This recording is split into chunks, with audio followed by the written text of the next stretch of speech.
Langsung saja sebelum kita memulai kegiatan kita pada malam hari ini, mari kita satu dalam doa, kita berdoa. Ya Bapa yang berada dalam kerajaan surga, apa yang kami kenal dalam nama anak-Mu Tuhan Yesus Kristus, kami ucap syukur Tuhan untuk segala hal yang bisa kami rasakan dalam kehidupan kami.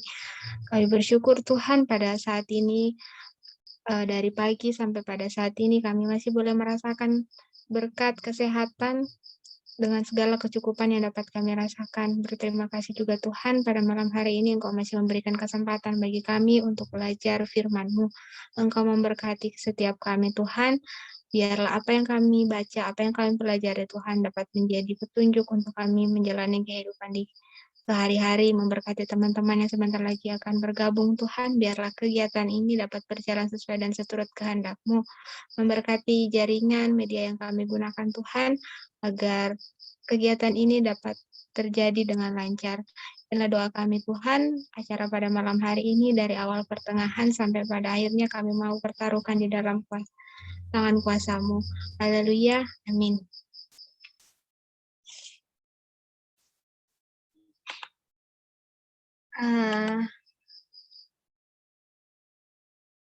Kak Rian boleh itu co-host buat share screen?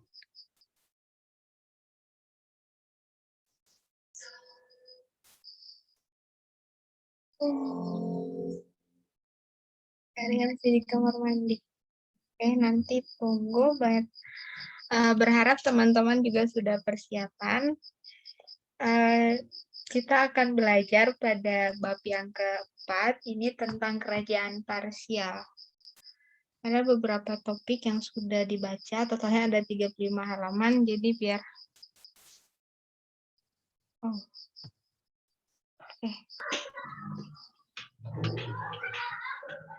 Aku sudah jadikan co-host ya. Iya Kak, bentar. Yuk, kan mulai dulu ke kamar mandi, saya perutku nggak enak. Oke Kak.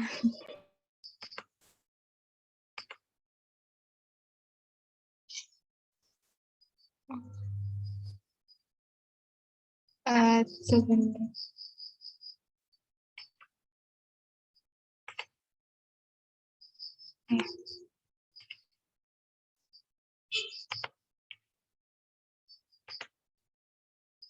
Oke. Kita akan diskusikan tentang bab yang keempat. Nah, berharap teman-teman juga sudah persiapan, jadi biar lebih gampang lagi.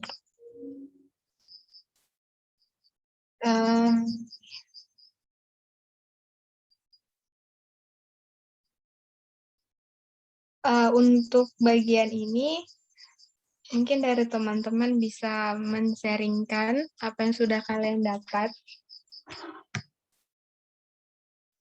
Nanti bisa dibandingkan dengan pendapat dari teman-teman yang lain. Jika ada yang ingin mengemukakannya, dipersilahkan.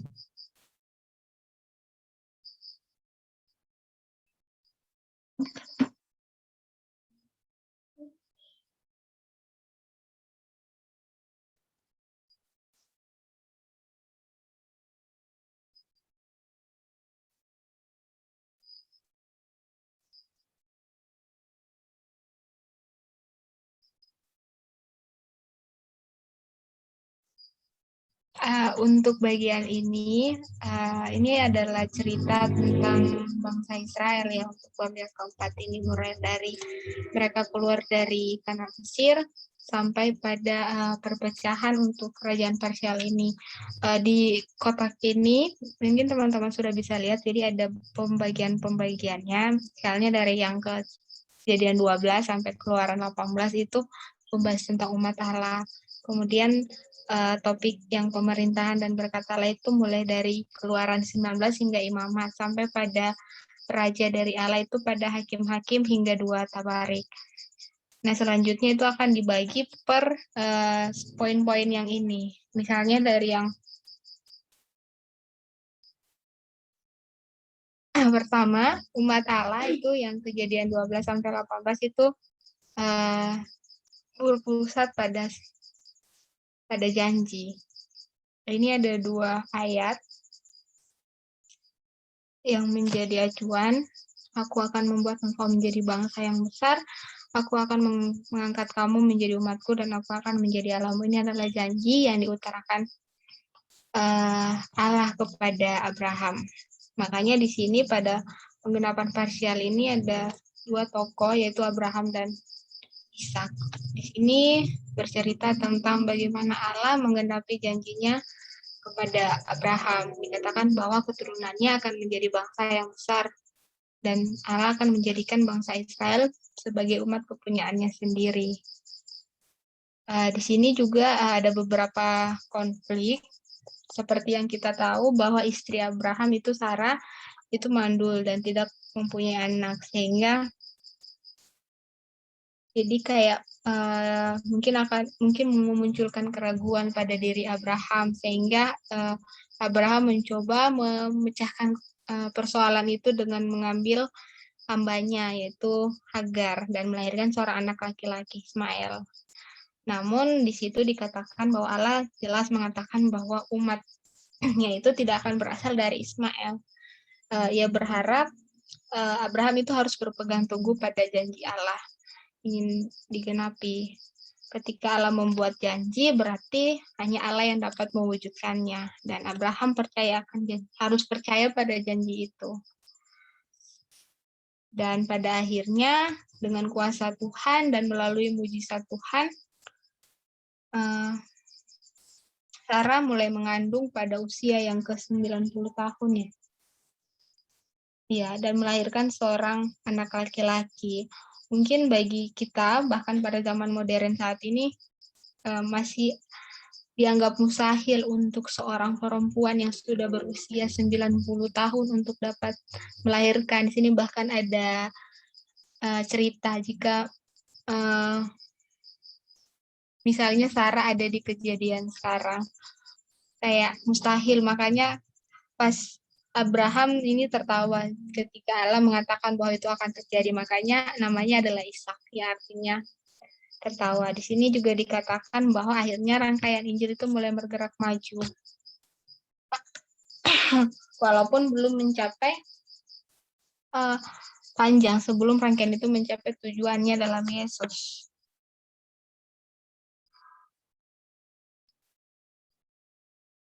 Di sini juga ada cerita setelah kisah itu juga ada kisah di mana Tuhan Allah memerintahkan Abraham untuk mempersembahkan Ishak sebagai korban gitu, korban bakaran.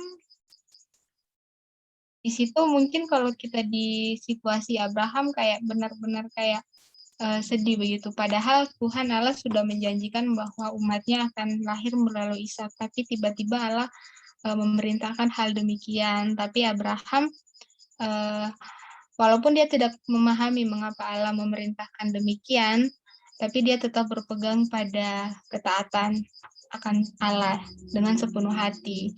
Dan ini merupakan salah satu peristiwa yang menunjukkan akan iman Abraham kepada janji-janji Allah. Ini juga menjadi catatan buat kita semua, walaupun mungkin saat ini kita mungkin bingung begitu, rencana Tuhan dalam kehidupan kita, bagaimana janji Allah dalam kehidupan kita, kayak kadang rencana Allah kita tidak mengerti, tapi bukan berarti kita mau cari jalan lain. Kita harus tetap berpegang teguh pada kebenaran firman Tuhan. Maka janji Allah akan digenapi. Kemudian ada cerita Yakub dan Esau. Sebelum lanjut, teman-teman kalau memang mau bercerita nanti dipotong saja. Ya. Ini ada 6 orang, jadi bisa menceritakan juga dari sudut pandang yang teman-teman terima. Ada yang ingin berbagi?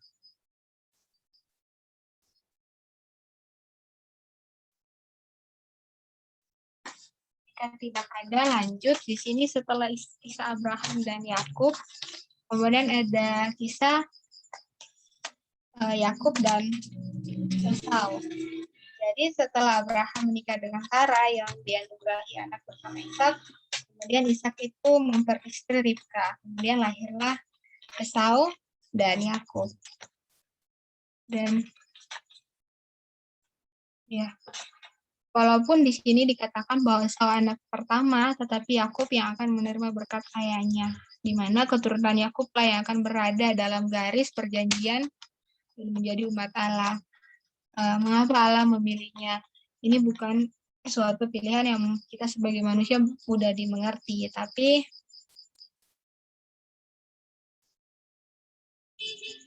sekali lagi prinsip yang digunakan Tuhan adalah bukan berdasarkan perbuatan baik atau dari manusia itu sendiri, tapi ini hanya oleh anugerah Tuhan. Tuhan memilih manusia yang layak menjadi miliknya.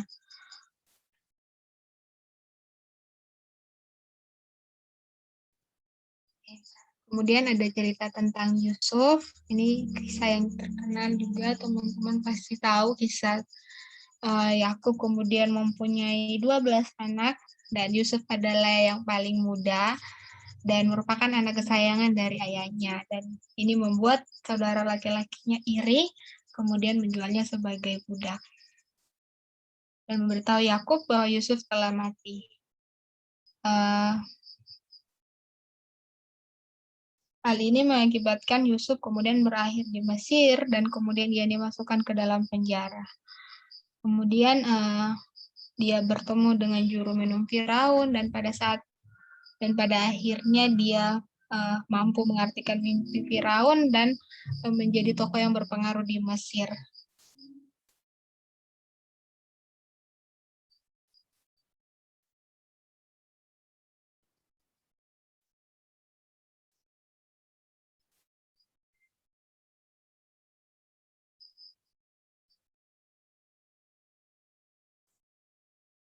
Dari kisah ini juga kita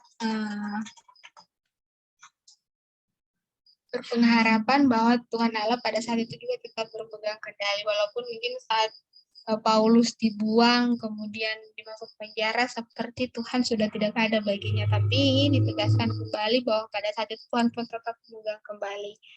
Ia memastikan bahwa Yusuf itu berada di Mesir dan menerima jabatan yang tinggi, sehingga ia berada dalam posisi yang dapat menolong saudara-saudaranya. Allah kita itu selalu menggunakan otoritasnya dan memastikan bahwa janji-janjinya terpelihara.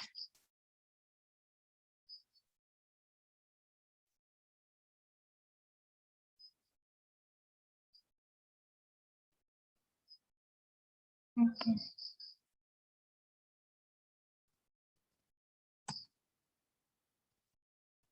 Kemudian di sini aku adalah aku.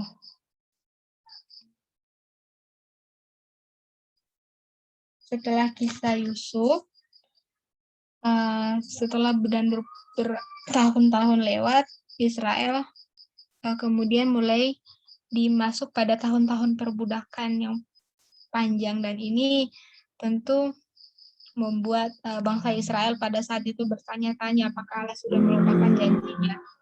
Dan pada saat itu Allah memulai karya penyelamatannya dengan menampakkan diri kepada Musa di semak yang terbakar di Gunung Horeb. Ya. Di sini Allah memerintahkan Musa untuk pergi menghadap Firaun dan meminta Firaun untuk membebaskan Musanya. Dan salah satu ayat yang menjadi catatan di sini, Allah memberitahukan sebuah nama baru kepada Musa. Aku adalah aku dan akulah aku. Berdasarkan Keluaran 3 ayat 14. Di sini juga ada perkataan bahwa dalam bahasa Ibrani kata teman-teman bisa lihat ini tidak memiliki huruf hidup. Sehingga kita tidak tahu atau kita tidak mengetahui cara yang tepat untuk mengetahui kata tersebut. Ada yang mengatakan Yehovah, atau pula zaman cendekiawan modern menyebutnya dengan Yahweh. Kemudian muncul dalam Alkitab versi bahasa Indonesia, hampir selalu ditulis sebagai Tuhan dalam huruf besar.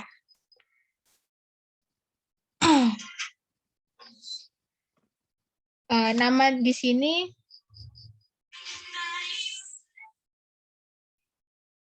nama itu merupakan nama yang aneh. Dan itu merupakan suatu hal yang mempertegas bahwa tidak ada satupun nama yang dapat merangkum karakter dari Allah itu sendiri. Jika kita ingin mengetahui siapa dia, berarti kita harus memperhatikannya, mengenalnya, dan bertindak dalam sejarah demi umatnya.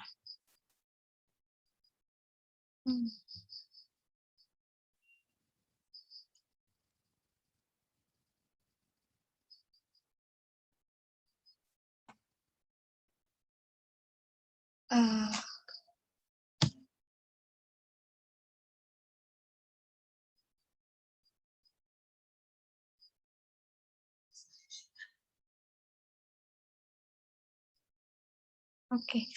Yang kemudian kok ada keselamatan melalui penggantian atau pasca. Di sini mulai masuk ketika Musa menghadap Firaun dan menyampaikan perintah Allah, tentu Firaun tidak percaya dan menjawab hal itu dengan mempertanyakan siapa Tuhanmu, sehingga Firaun harus menurutinya. Tapi Tuhan kemudian mengirimkan 10 tulah yang mengerikan terhadap Mesir.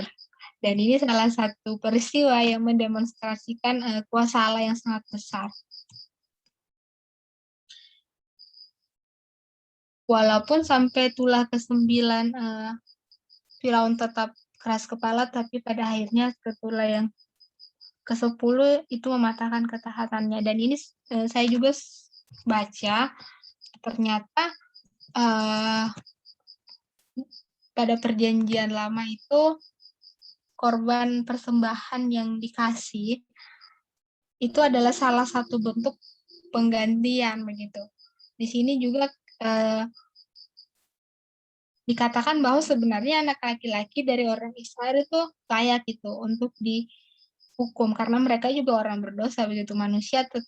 Manusia semua berdosa, tapi Allah menganugerahkan kepada mereka jalan kelepasan di mana setiap keluarga harus membunuh seekor domba sebagai gantinya dan menaruh darahnya pada tiang pintu rumah mereka.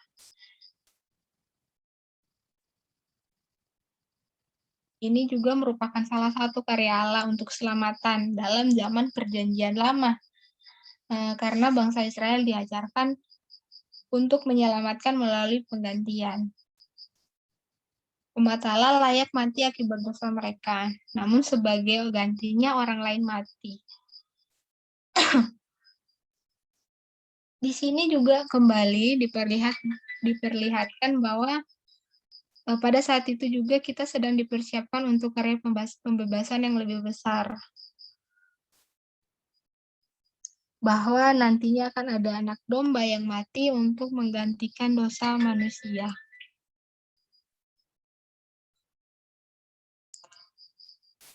Pembebasan bangsa Israel dari Mesir menunjuk ke depan kekelapasan yang lebih besar yang dicapai Yesus di kayu salib.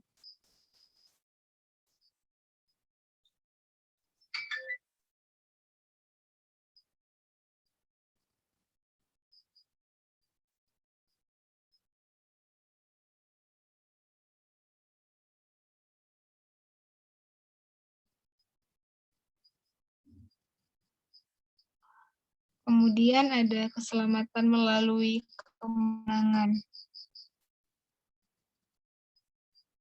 Dari cerita di atas, ke-10 tulah, keras kepala Firaun masih belum bisa dihilangkan. Dia tetap mengejar. Nah, di sini juga Tuhan menunjukkan karyanya. Dengan turut serta Tuhan selalu campur tangan. Gitu.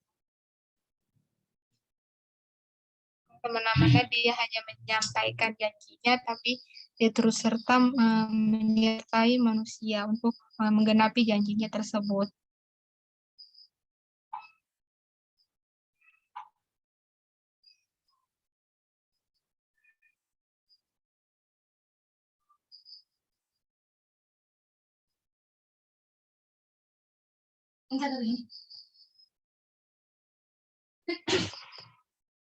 Kemudian ada poin umat Allah.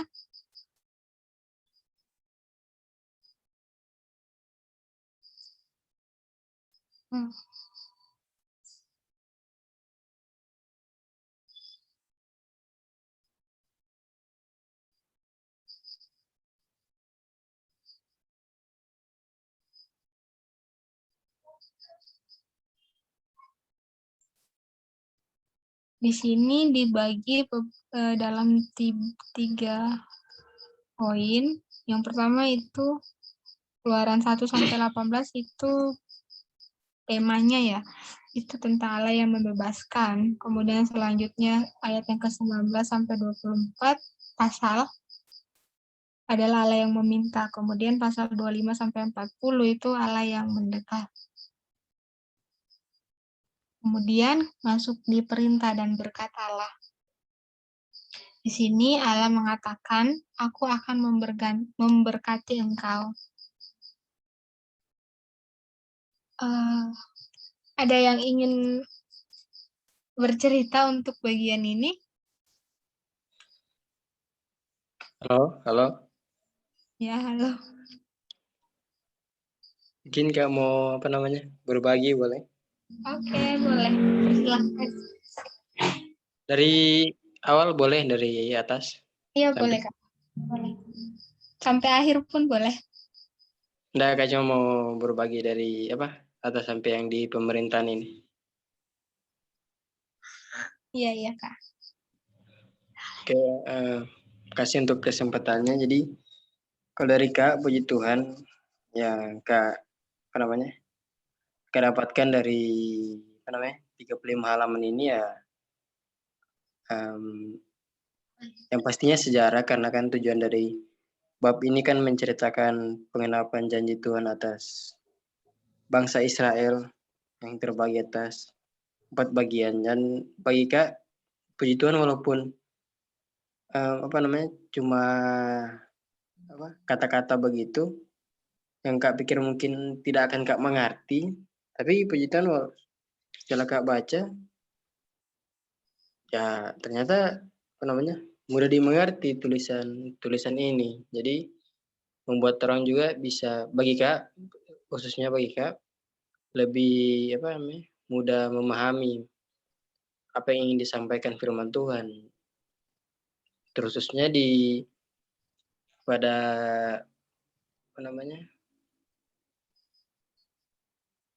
janji Tuhan yang pertama dari umat Allah, yaitu janji Tuhan ingin menjadikan keturunan Abraham menjadi bangsa yang besar.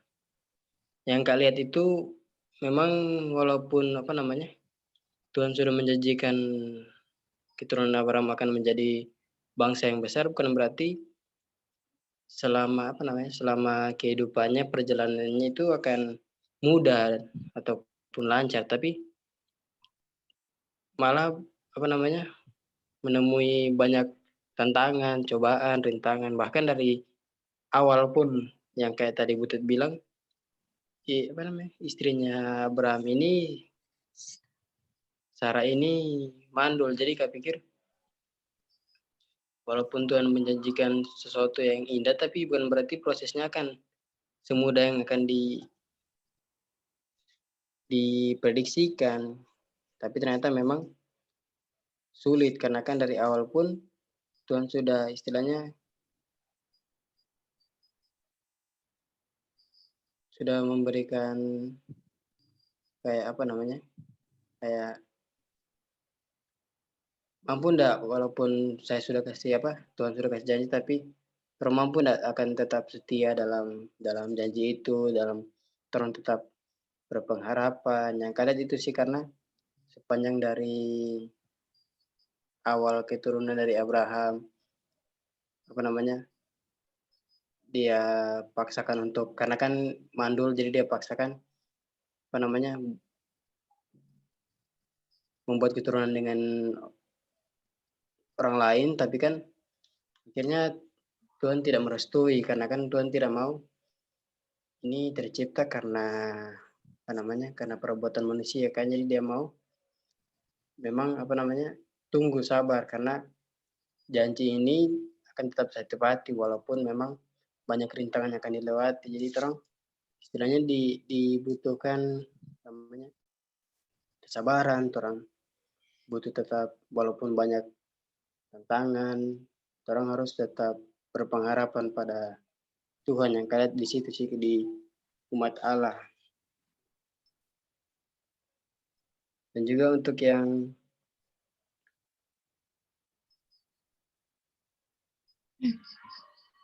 Perjalanan dari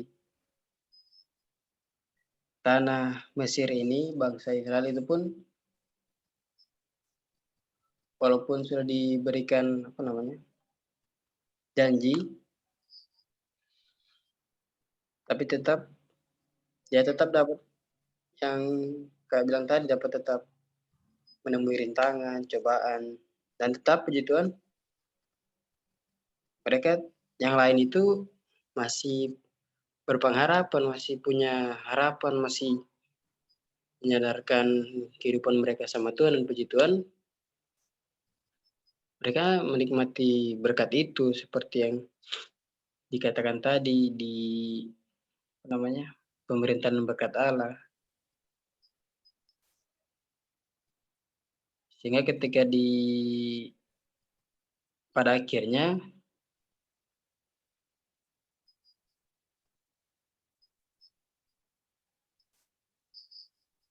janji Allah yang bagian pertama atau yang di bagian umat Allah ini ya tergenapi, karena mereka istilahnya diberkati sepanjang perjalanan dari tanah Mesir sampai akhirnya mereka di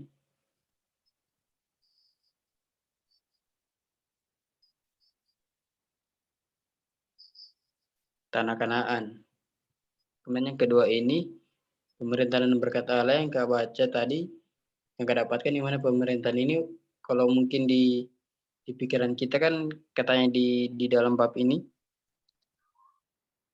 mungkin untuk yang pemerintahnya otoriter begitu, mungkin bagi orang-orang itu kan otoriter berarti kan istilahnya mengatur segala kehidupan kita kan, berarti bersifat negatif kan. Cuma kalau yang Kak baca di sini, pemerintah yang bersifat otoriter di pemerintahan Allah itu pemerintahan yang bukan lagi bersifat negatif, tapi malah bersifat positif, karena dengan kita dikuasai oleh Allah di dalam pemerintahannya, kita malah bukan mendapat siksaan ataupun cobaan, tapi memang akan terang dapatkan, tapi tidak sepanjang tidak sepanjang hari atau setiap saat, tapi malah terang akan menikmati lebih banyak lagi berkat-berkat Tuhan, lebih banyak menikmati istilahnya yang baik-baik begitu. Dan dalam pemerintahannya Allah juga mempunyai hukum ataupun hukum-hukum Taurat yang ketika orang ikuti bukan berarti orang sudah selamat di sini dibilang. Tapi hukum ini menjadi pedoman kita untuk menjalani hari-hari ini agar tetap kudus begitu di hadapan Tuhan begitu.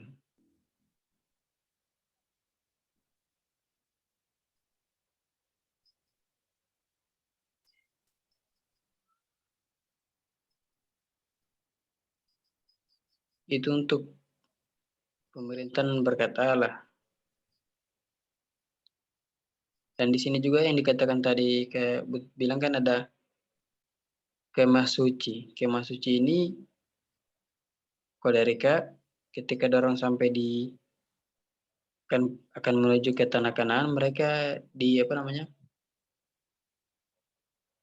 mereka membentuk kemah suci agar dalam perjalanan mereka ke tanah Kanaan ada kayak tempat tersendiri begitu untuk apa yang namanya?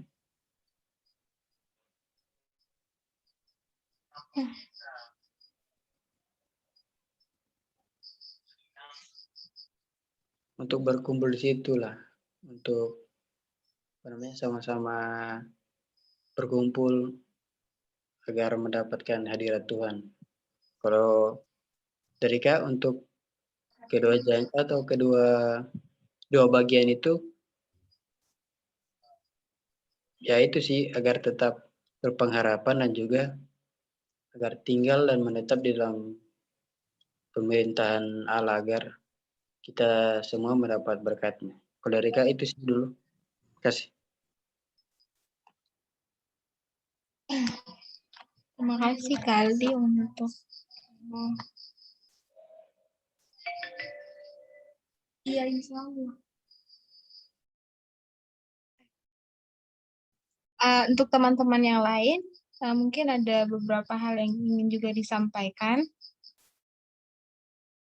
Ada Randy, ada Kak Yudi, dengan ada Kak Binar. Mungkin bisa di-sharingkan apa-apa yang teman-teman dapat selagi persiapan.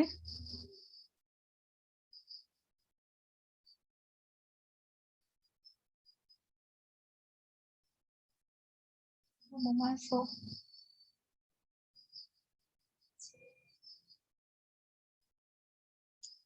Jika tidak ada, berarti lanjut. Tadi Kali juga sudah jelaskan beberapa untuk bagian pemerintah dan perkara. Iya, memang benar. Mungkin jika kita lihat dari pandangan manusia bahwa suatu bentuk otoritas itu bisa kita anggap sebagai bentuk yang penindasan begitu. Tetapi tentu saja dalam Alkitab otoritas Allah itu tidak bersifat. Justru otoritas yang Allah berikan adalah untuk membiarkan kita merasakan berkat-berkat Allah.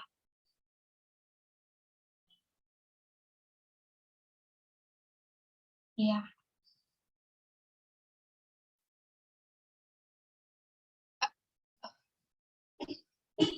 Berkat-berkat Allah. Kita dapat menikmati suatu hubungan dengan Allah dan mengalami kehadirannya adalah jika kita menaati dan taat pada hukum Allah. Dan sebaliknya, jika kita melakukan penolakan terhadap hukum Allah, itu justru membawa kita pada kematian dan kutuk. Nah, pemulihan hukum ini membawa kehidupan yang baru dan menjadi berkat. Di sini dikatakan teman-teman bisa lihat janji berkat yang digenapi itu pada masa sejarah bangsa Israel itu adalah dengan dua cara, yaitu dengan pemberian hukum Allah di Gunung Sinai dan kemudian kehadirannya bersama umatnya di Kemah Suci. Nah, pemberian hukum Allah di Gunung Sinai ini ditegaskan kembali bukan menjadi sarana bagi manusia untuk dibenarkan oleh Allah. Bangsa Israel dipilih oleh Allah itu hanya melalui anugerahnya.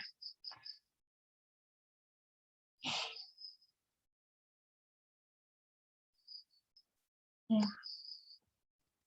Ketaatan yang mereka lakukan itu bukan untuk menerima keselamatan, tapi itu adalah salah satu bentuk respon mereka atas keselamatan yang sudah dipersiapkan untuk mereka.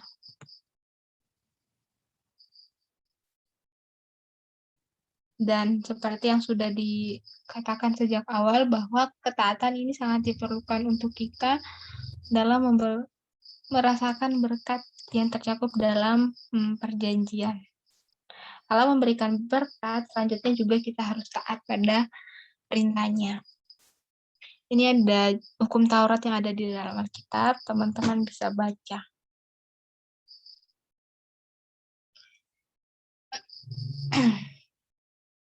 Nah, di sini juga ada catatan juga mungkin buat kita teman-teman, bahwa kita adalah umat Allah, jadi kita harus hidup sesuai dengan yang Allah perintahkan. Kita adalah milik Allah, dipilih untuk menjadi kepunyaannya, tentu kita harus mencerminkan karakter Allah yang kudus. Nah, hukum Taurat ini dirancang untuk mengajarkan kita bagaimana kita menjalani hidup yang kudus.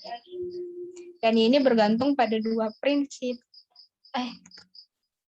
Yang pertama, kasihilah Tuhan Allahmu dengan segenap hatimu dan dengan segenap jiwamu dan dengan segala akal budimu.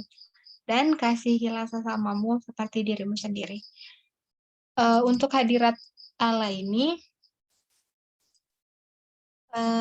ketika umat Allah sudah berada di bawah pemerintahan Allah, mereka dapat kembali merasakan hadiratnya, karena pada dasarnya tujuan dari penebusan adalah hubungan hubungan. Dan Allah yang mengajarkan Musa untuk membangun kemah suci. Ini bisa teman-teman lihat, bisa teman-teman baca juga. Ini gambarnya lebih simpelnya, ada tabut perjanjian, ada tempat maha kudus, sampai pada mesbah untuk kurban bakaran. Mungkin teman-teman juga sudah tahu tabut perjanjian yang tidak boleh dimasuki oleh sembarangan orang, hanya boleh imam, ya.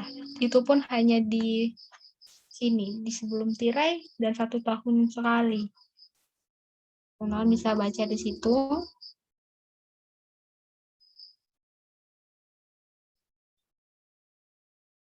Kemudian ada kurban, sebelumnya juga sudah disinggung bahwa tujuan kurban adalah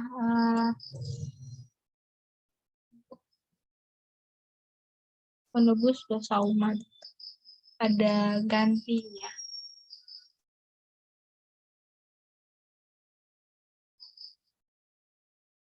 Karena sejak awal bangsa Israel itu adalah layak menerima hukumannya Allah, karena tidak memelihara hukum Allah dengan taat. Nah, untuk memecahkan persoalan ini, maka sistem kurban ini dibuat begitu. Ini juga ada cerita. Manusia dapat hidup karena hewan tersebut telah mati. Kemudian ada kurban yang lebih baik. Walaupun kurban hewan untuk menggantikan manusia itu ada, tapi itu tidak menghapuskan kesalahan manusia secara sepenuhnya begitu. Kurban-kurban yang dipersembahkan itu tidak menyelesaikan dosa sepenuhnya.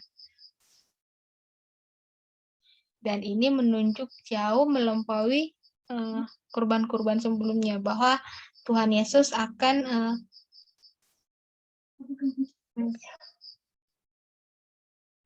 menjadi kurban yang sempurna untuk dari kematiannya di kayu salib, di mana kematiannya tersebut yang menyelesaikan segala dosa manusia sekali dan untuk selama-lamanya. Ini juga ada pengetahuan baru tentang kurban di dalam Alkitab, teman-teman mungkin bisa baca.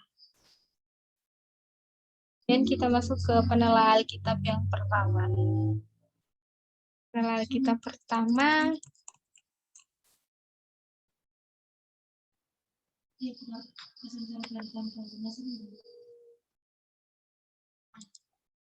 dimulai dari Keluaran 19.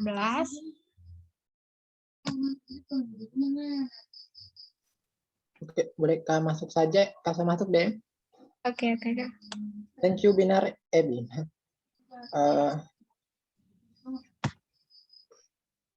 Butet yang sudah memberikan penjelasan, dan juga Aldi, teman-teman yang lain terus menyimak.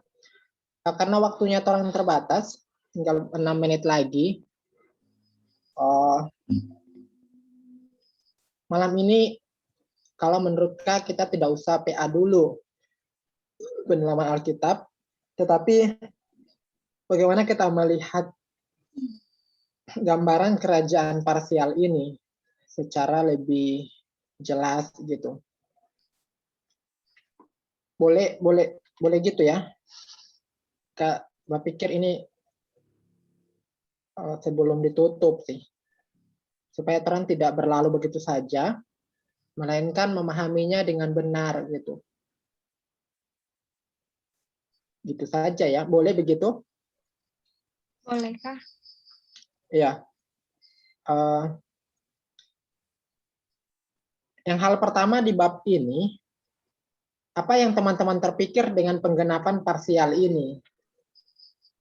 Kerajaan parsial. Teman-teman pikir ya apa ya? Ketika judulnya tentang kerajaan parsial, Aldi memikirkan seperti apa? Aku setelah baca. Yang saya pikirkan Kak, Ya.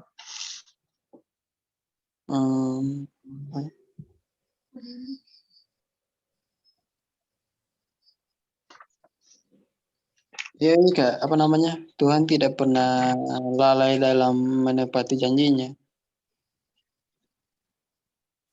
Oke, thank you Aldi. Walaupun, Janji yang mana? Kenapa Kak? Janji yang mana?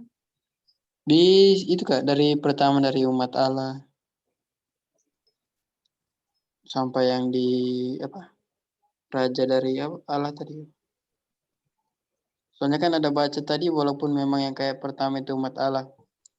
Mungkin apa namanya? Mungkin menurut Abraham lama karena kan butuh istrinya sampai 90 tahun dulu baru melahirkan. Tapi ya tetap di apa namanya?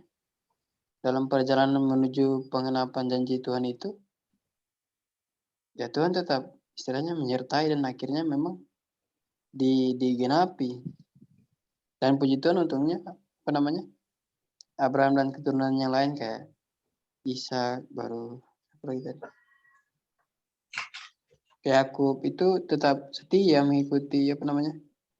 Setia mengikuti janjinya, tetap berpengharapan, tetap apalagi yang waktu itu Kak, yang waktu setelah sobat tunggu lama lahirnya Ishak, malah disuruh korbankan, tapi kan dengan berat hati akhirnya Abraham mau, tapi memang karena mungkin Tuhan pikir ya Abraham ini ternyata setia, jadi akhirnya tidak jadilah dikorbankan, akhirnya diganti dengan apa tadi?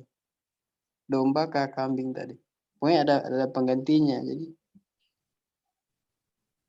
begitu sih Kak kalau menurut saya. Oke, thank you. Berarti penggenapan janji yang Tuhan sudah ikrarkan kepada Abraham ya. Iya Kak, sama Ya, penyertaannya. Jadi setiap apa namanya? Setiap apa namanya? Setiap apa? Ada penyertaannya setiap hari Kak. Walaupun dalam susah dalam apalagi yang waktu di ini Kak, yang waktu di apa namanya? Di ketemu Raja Firaun. yang setelahnya Kak, yang pas di janji yang ketiga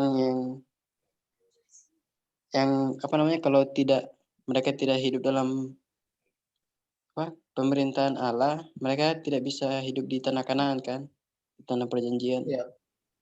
Padahal itu kan saudari Saul ke dari mana? Dari Daud yang mereka kalau menurut saya mereka sudah melanggar kan, tapi Tuhan tetap memberikan kesempatan terus-terus sampai akhirnya Tuhan sudah istilahnya mungkin sudah murka juga sudah marah karena kan sudah berulang-ulang toh. Akhirnya Tuhan menggenapi juga apa namanya? Apa yang dibilang. Jadi mereka dibuang dari tanah Kanaan lewat apa namanya? Lewat namanya yang Babel itu Kak, pembuangan ke Babel itu. Jadi walaupun Tuhan sudah istilahnya sudah disakiti beberapa kali, mereka sudah menyembah berhala berulang-ulang, apalagi yang waktu mereka menyembah berhala, baru mereka menyembah Tuhan, mereka menyembah lagi berhala. Tapi Tuhan masih istilahnya masih sayang, masih memberikan kesempatan.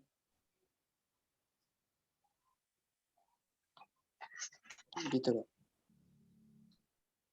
Oke. Thank you Aldi. Iya Kak. Penjelasannya ya.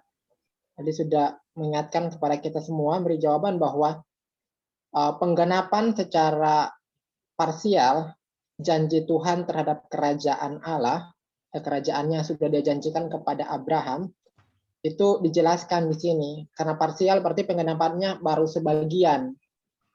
Nanti kerajaan yang dijanjikan Tuhan itu akan lebih besar lagi. Nanti masuk topik selanjutnya.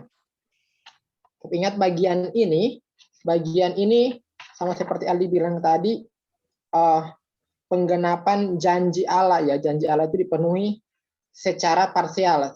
Itu penjelasan dari awal untuk penjelasannya di bagian halaman 69 ya di judulnya itu.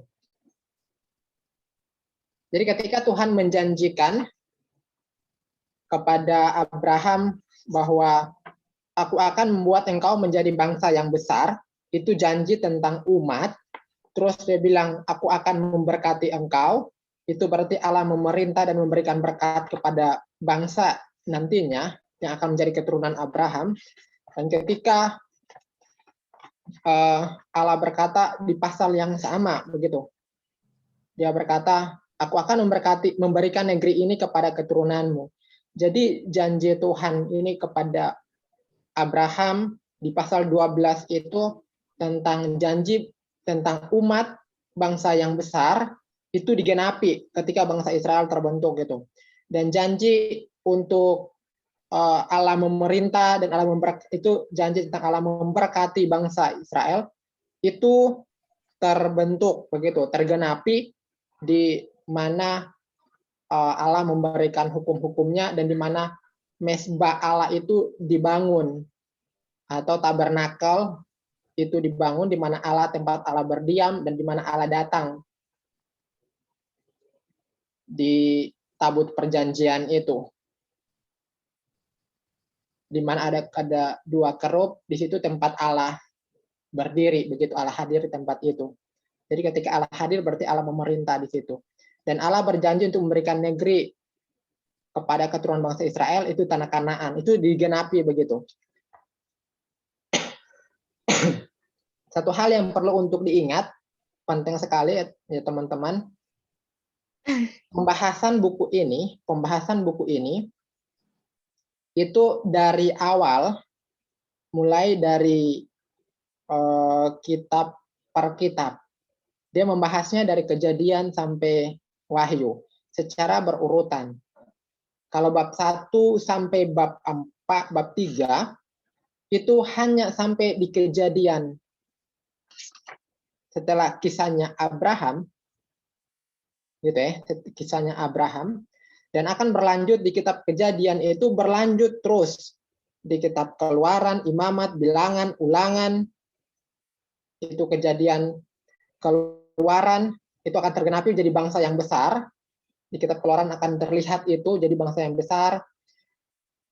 Terus Bilangan, Keluaran, Imamat akan melihat bagaimana Allah hadir berdiam, karena di situ akan ada hukum-hukum Allah dan hukum tentang tabernakel, di mana Allah memerintah tentang tempat tempat ibadah, kemah pertemuan, di mana Allah hadir di tempat itu digenapi. Dan nanti di Bilangan akan mulai bicara tentang tanah. Ulangan, bahkan Yosua itu pendudukan tanah Israel, sehingga tanah itu digenapi. Janji tentang tanah itu digenapi, bangsa Israel punya gitu. Muncul hakim-hakim, kebobrokan muncul itu, tapi itu sudah di tanah Kanaan. Setelah hakim-hakim muncul raja, muncul Samuel, itu hakim yang terakhir. Setelah Samuel muncul kitab raja-raja, diakhiri dengan di mana pemerintahan Musa, di mana Salomo, kerajaan itu terpecah menjadi dua, diakhiri di situ. Jadi ini maksudnya sampai di situ kerajaan Israel ini penggenapan secara parsial, kerajaan yang digenapi secara parsial sebagian. Nanti ada kerajaan yang selanjutnya gitu. Dan ini jadi cerita buku bab ini berkaitan dengan penggenapan janji Tuhan yang sudah kerajaan yang Tuhan janjikan kepada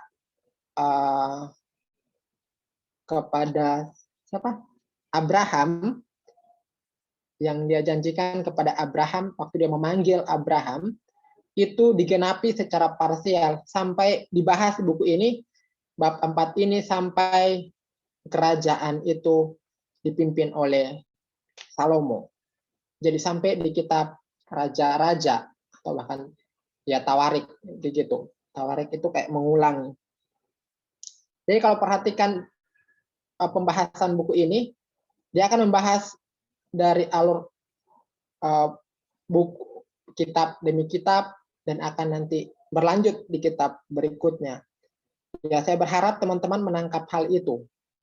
Dan bersyukur ini ada tabel-tabel, ini membuat orang untuk melihat dengan lebih mudah begitu. Lebih mudah. Berpikir itu yang sama dengan Ali bilang, ya orang tetap memegang janji Tuhan. Tuhan tetap memegang janjinya, dia tetap akan menggenapi. Ini penguatan ketika orang belajar di zamannya orang, ya Tuhan tetap pegang begitu janjinya dan akan menggenapi begitu. Dan nanti kita akan belajar di kerajaan-kerajaan yang lain. Karena ini pembahasannya tentang kerajaan, jadi di situ ada umat, ada Allah yang memerintah, dan harus ada lokasi, ada tanah begitu di mana tempat untuk memerintah. Itu digenapi begitu. Jadi dia menulis bagaimana kerajaan Allah itu digenapi dari penulis melihat dari sisi kerajaan, dan itu terlihat dari tulisan Alkitab. Kiranya itu menolong ya, tidak berharap tidak terlalu membuat pusing. Sampai di situ dulu ya. Kalau ada yang mau ditanyakan silakan ditanya. Sebelum terang mengakhiri, saya sudah lewat waktunya sih.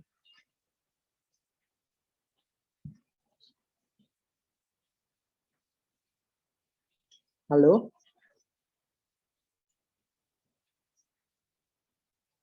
Halo, Kak. Enggak. Ada yang mau ditanyakan sesuatu? Kalau saya belum ada, Kak. Oke. Kalau memang belum ada, Kak, walaupun waktunya setahun, Kak tambahkan sedikit lagi. Ini berkaitan dengan sama dan seperti Butet sudah sampaikan tadi, bahwa hukum-hukum itu diberikan, ya itu mau melihat ya, Abraham dipilih Allah, bukan karena ketaatannya, tetapi karena anugerah Allah semata, sehingga dipilih jadi umat Allah. Begitu ya. Setelah dipilih jadi umat Allah, dikhususkan begitu ya, dikhususkan karena kemurahan Allah semata. Setelah itu baru muncul hukum Allah. Gitu ya, sama yang Butet bilang. Jadi orang kayak kalau di penerapan zaman sekarang, orang itu diselamatkan dulu, bukan karena melakukan hukum Taurat, bukan melakukan perbuatan baik, begitu. Tetapi orang dipilih Allah karena diselamatkan karena anugerah semata. Baru kenapa hukum itu ada, itu supaya membuat tertib, teratur relasinya antara manusia dengan Allah itu bisa baik, bisa gimana ya?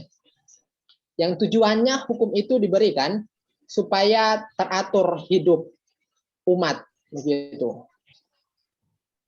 Bukan untuk dipilih Allah itu untuk melakukan. Jadi peraturan hukum-hukum Allah itu ada supaya membuat hidup menjadi teratur. Bukan untuk menjadi umat Allah, tapi sudah dipilih menjadi umat Allah terlebih dahulu. Terus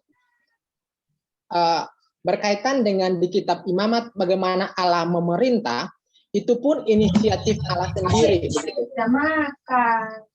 Kenapa kalian sudah makan? Itu pun inisiatif Allah sendiri begitu.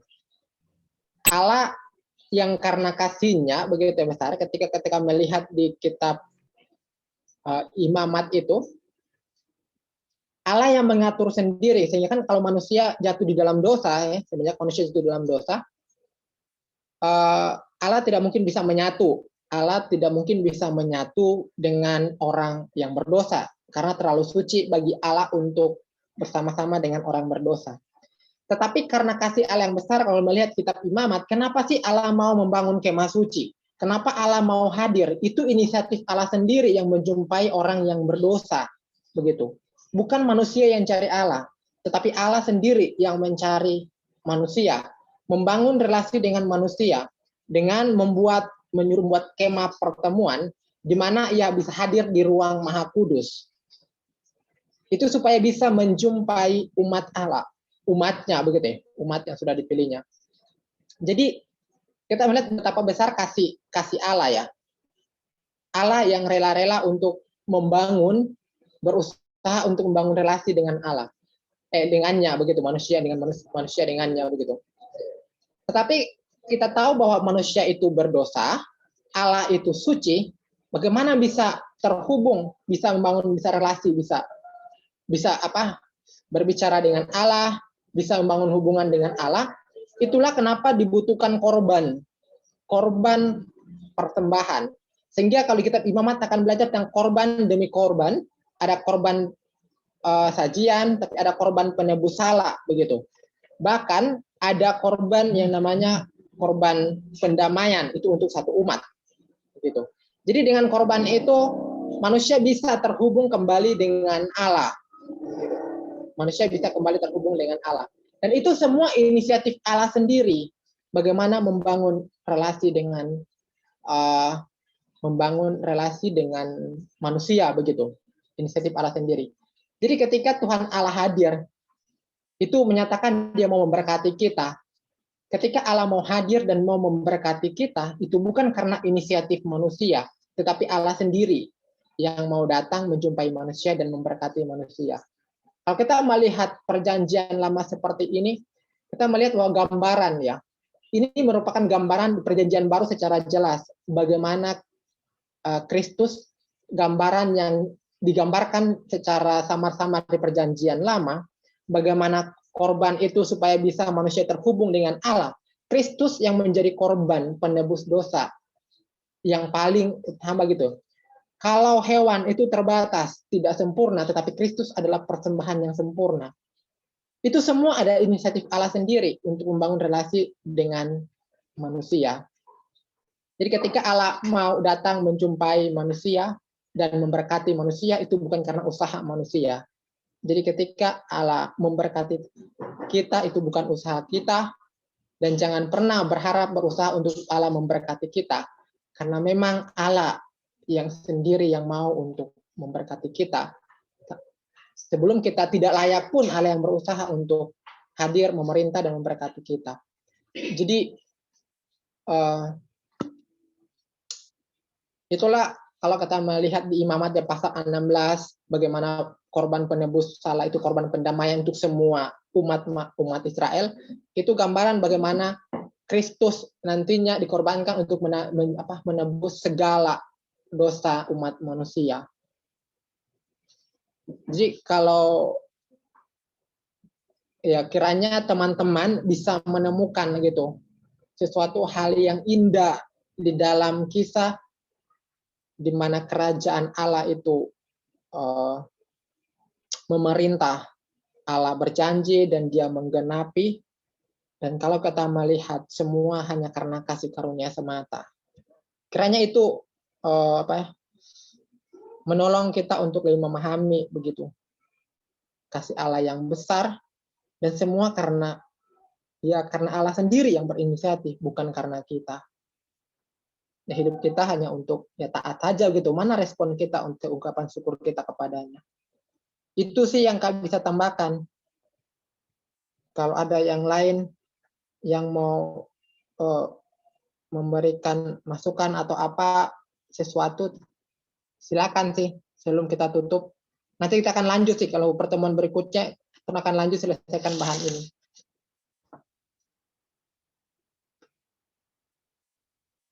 Itu dari Kak sih. Randy kalau ada sesuatu yang mau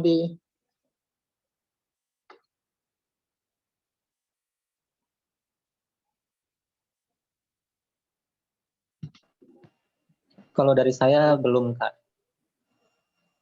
Oke. Aldi ada yang mau disampaikan? Nah, Randy dulu, Kak. Randy bilang belum ada. Oh, enggak, cuma mau tanya, Kak, soalnya yang janjinya yang terakhir itu, yang Raja dari Allah. Oh, iya, thank you. Tidak itu Kak, apa namanya? Itu penggenapannya dengan hadirnya Tuhan ke dunia itu bagaimana? Kayak soalnya yang kita baca kan dia bilang apa namanya? Akhirnya janji akhirnya janji itu kan digenapi oleh Tuhan itu sendiri, Bu. Karena kan apa namanya?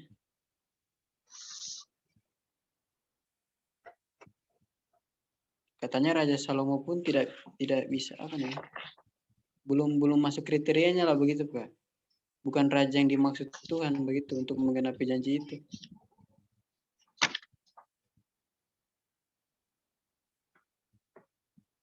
Oke, thank you. Iya, Kak.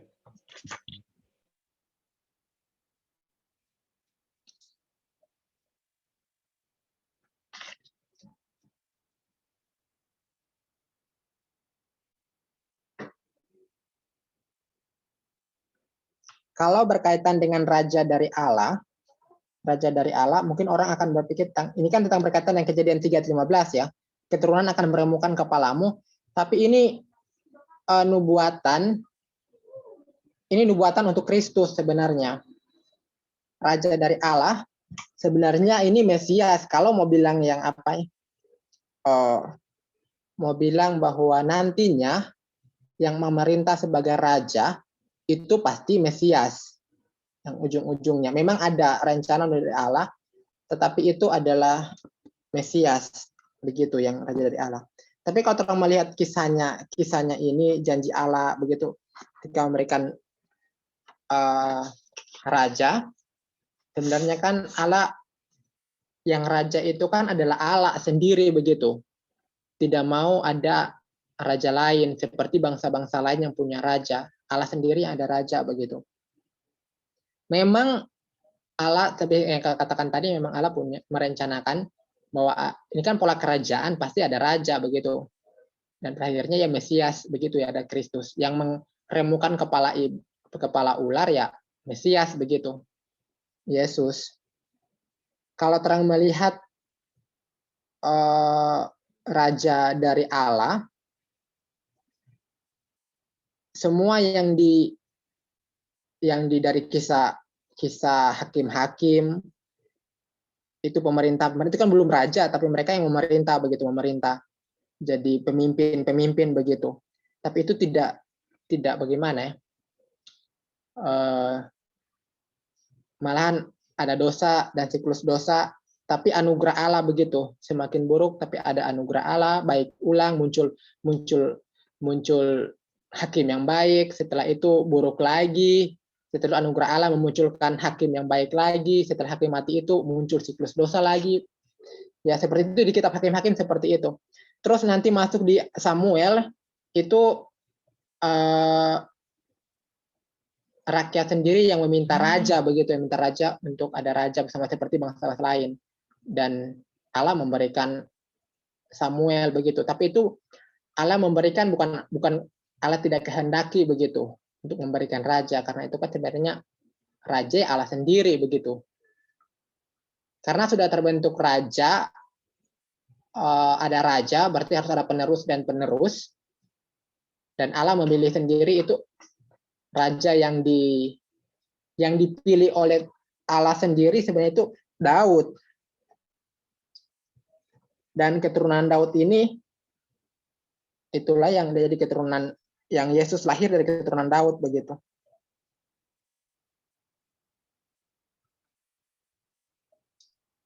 Itu kalau berkaitan dengan raja sih. Kalau memang raja yang dari Allah, kalau mau lihat dari masa pemerintahan ya raja-raja di Israel, ya raja yang dipilih itu Daud yang berkenan di hati Tuhan. Samuel itu mungkin karena kekerasan hati umatnya meminta raja kepada Allah.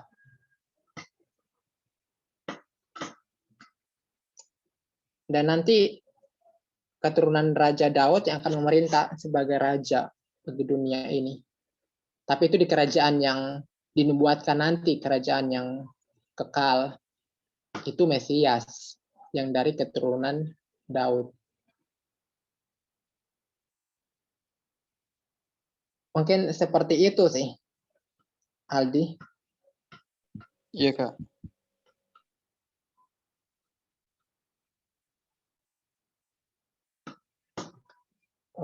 Ya gitu aja. Kasih Kalau Kak.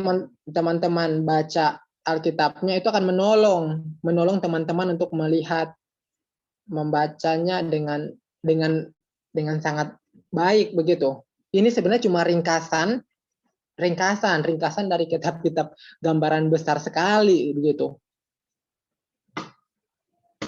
Akan bingung teman-teman untuk membaca kalau teman-teman tidak perhatikan baca ulang di bagian kitabnya.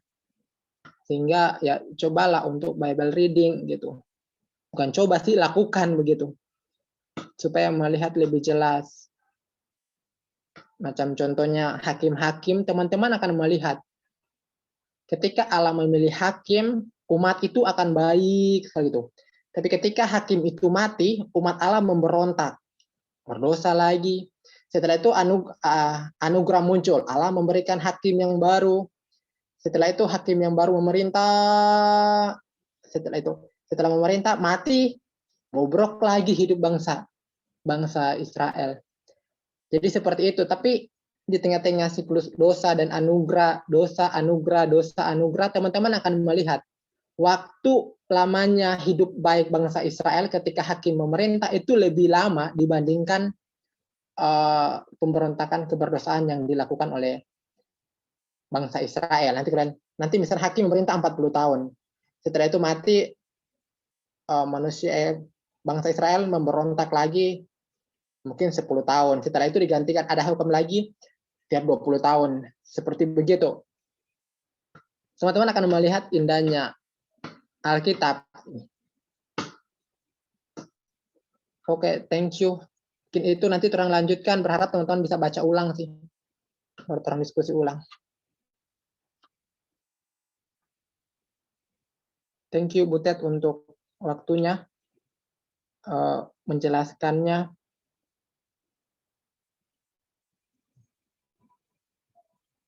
Aldi, Setio, thank you. Nanti kalau mau ditanyakan silakan ditanyakan di grup juga boleh begitu. Silakan ditanyakan. Nanti bisa orang jawab di situ. Sepertinya orang akhiri saja dulu pertemuan orang karena waktunya sudah lewat sekali sih sebenarnya. Gara-gara Kak sudah hampir setengah jam begitu berlalu. Orang akhiri saja pertemuan orang. Saya serahkan ke Butet. Butet, siapa yang mau disuruh berdoa? Terima kasih buat kalian dan Kak Aldi yang sudah sharingkan hal-hal pada malam hari ini. Sebelum kita tutup, minta kesediaan Kak Rian untuk pimpin kita dalam doa. Thank you. Sebelum terang berdoa juga, siapa yang bisa pimpin minggu depan? Itu ya Kak. Udah sudah siapkan kayak Kak itu punya. Yuk, siapa yang bersedia di sini?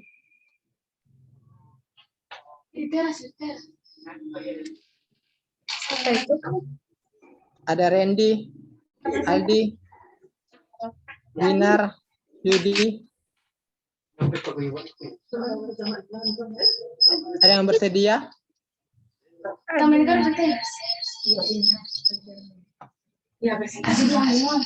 Ini. Aldi boleh? Bisa Kak. Yo, lanjut terang. Thank you ya. Selesaikan bagian ini ya. Masih. Kerajaan yang parsial. Thank you Aldi. Yuk, orang berdoa. Bapak kami di sorga, terima kasih untuk malam hari ini. Sekalipun kami hanya beberapa yang bisa hadir dan sudah lewat beberapa menit ketika kami memulai. Kami bersyukur Tuhan untuk waktu ini. Bersyukur Tuhan untuk orang-orang yang terus memberi diri. Berikan dulu untuk terus dibekali. Terima kasih Tuhan. Kami menyerahkan persiapan selanjutnya dalam kuasa-Mu, Aldi yang akan memimpin untuk menyelesaikan bahan di bab ini. Tuhan yang tolong agar kami bisa menyelesaikannya dengan baik. Dan juga Tuhan yang kiranya menolong kami semua untuk mempersiapkan diri, khususnya sebagai peserta, agar kami bisa mempersiapkan diri dengan baik di bulan ini, akhir bulan ini akan ada pendaftaran. Tuhan yang tolong kami untuk menyelesaikan pendaftaran ini dengan baik. Terima kasih Tuhan. Menyerahkan kami selanjutnya dalam kuasa-Mu. Mohon ampun Tuhan atas dosa yang kami lakukan kepadamu. Dalam nama Yesus kami berdoa. Amin. Teman-teman, Iya, Kak. kapan mau lakukan pendaftaran? Itu pendaftarannya pribadi, Kak, atau didaftarkan? Ini pribadi. Cuma kalau memang bisa untuk dibikin terang janjian hari ini terang berdaftar, itu lebih bagus sih. Supaya nanti tinggal baku tanya di waktu itu. Kalau ada yang perlu ditanyakan. Berarti terang semua, Kak? Iya, di sini kan ada Butet, dia. Siapa lagi ya? Randy, Aldi, yang siap, kayaknya siap semua ini jadi peserta. Nanti mau lihat beberapa yang kalau belum cukup kuota ya terang pikirkan nanti. Coba kumpulkan di sini. Oh, Merika juga hadir. Terima kasih.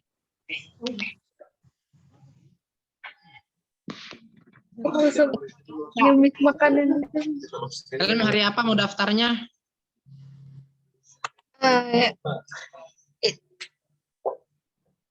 Ikut, Kak. Apa? Ikut saja. Ketentuan. Hari Minggu? Boleh, Kak. Akhirnya. Batas tanggal 31 ya. Hari Minggu tanggal 31, bukan? Tanggal 30, hari Minggu tanggal 30. Oh, iya. Oke, hari Minggu siang ya. Oke. Setelah ibadah. Link pendaftarannya?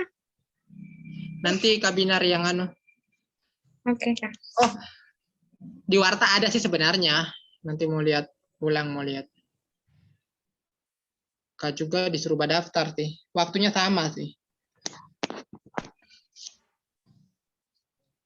Ya, supaya terus selesaikan satu-satu. Setelah itu ada apa lagi ya? Apa ini? Kontribusinya. Tapi terang daftar dulu sih. Hari Minggu ya, teman-teman. Ya, Kak. Tinggal terang baku tanya. Ini mau isi apa, Tapi kalau mau lihat cek dulu DP apa? Link yang dikirim di sini di Warta ada, tinggal lihat ulang, baru tulis masukkan. Oh, kalau baju itu terserah mau beli atau tidak, tapi kalau tidak juga tidak apa-apa, tidak dipaksa itu.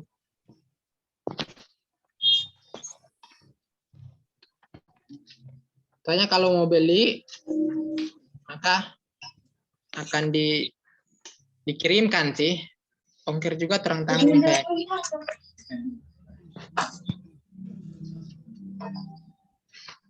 Tapi tergantung kalau mau beli semua atau tidak usah, mau kasih serahkan ke masing-masing. Kalau kasih serahkan ke masing-masing sih.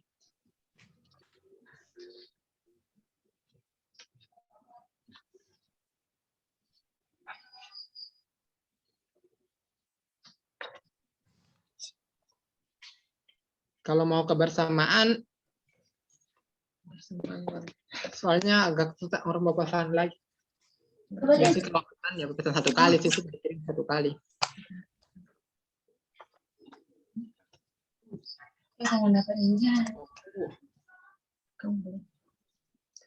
Mau pikirkan dulu ya.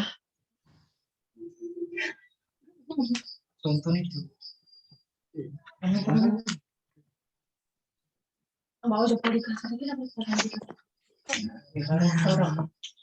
Oke.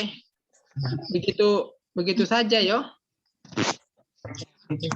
Ya, apalagi yang Oh ya, nanti cek saja di link pendaftaran hal-hal apa yang mau diisi begitu supaya sudah dipikirkan DP jawaban.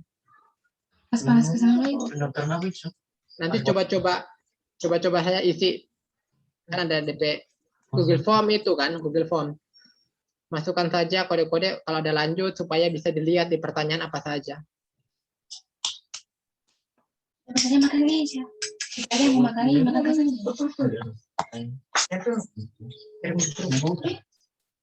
Oke. Cuma itu ya. Ada lagi sebelum semua tutup? Biasanya mas pulang.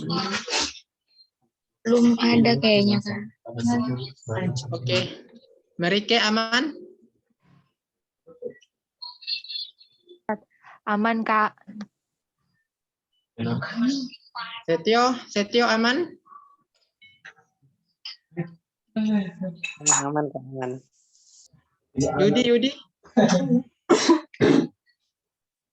Yudi jelas?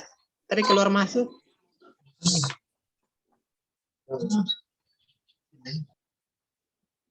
Aldi, Randy belum ada ya? Oke, gitu aja ya. Kayaknya sekarang tutup saja. Terima kasih semuanya. Kita lanjut ulang bahas bahan ini. Lebih di PA. Oke. Co-host dan hostnya sudah jadi butet. Jadi saya keluar. Berarti sudah, Kak, ya? Ya, sudah. Akhiri aja. Thank you ya semuanya. Kasih Kak. Waktunya, yuk. Semuanya selamat bermalam. Sayang jangan Kabur. Yo.